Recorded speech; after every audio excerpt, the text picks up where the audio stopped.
Hello my healthy friends, Mike here, the healthy type 1. I'm steering away from fad diets this week to touch on something a bit more pressing. How to evaluate a study so you can feel more prepared to sift through the bull crap, which there is far too much floating around on the internet these days. I'm going to break it down into sections and explain a little bit within each, but before I do, here is my rant for today. We are an ignorant society that somehow believes an individual more based on their following or social media influence versus the individual who spent years gaining an education and learning the correct way through practical experience and further research. We are on a dangerous road if we do not learn how to navigate through all of the mess and misinformation on the internet. And this has become something of a passion for me, and I want you to know it is important for you to take the reins. You need to learn how to question, gather, decipher, and disseminate all of the material that you read or see. Otherwise, the material that does move around and float around will continue to hurt people mentally, physically, emotionally, spiritually, financially.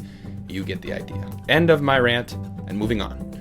Here are some guidelines on how to evaluate the quality of research that you read, see, or hear.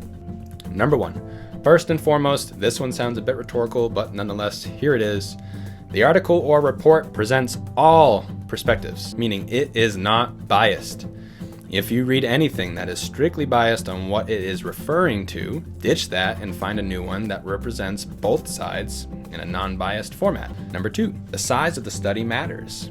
A study with 5 people is not comprehensive and lacks diversity. You need to make certain that the study or the reference has many individuals to support the claims made. If you can't find one, there may not be one to support, telling you something right there. Number 3, the article or research study discusses critical assumptions made in the analysis. For example, they explain why a specific dataset method was used, or even rejected.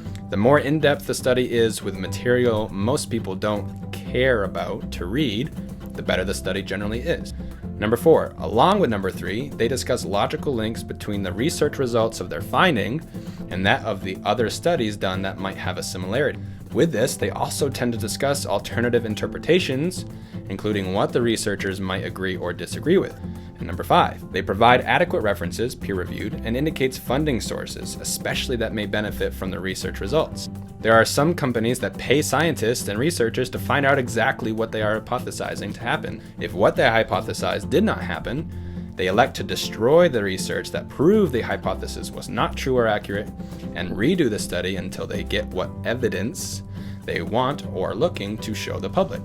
For example, a study funded by the egg industry states that eggs do not cause increases in LDL cholesterol in middle-aged men, whereas a study not funded by the egg industry states very clearly a direct correlation of increased LDL with an increased consumption of eggs. Studies will always cancel out the other with such findings, but the important part of this is the egg industry in this example that funded that one particular study manipulated the findings to support eggs are not bad for your health. I can find several peer-reviewed articles to support eggs are bad for your health, and that is because that is the science. It's cold, hard facts. Science does not care about opinions, perspectives, or what is right or wrong.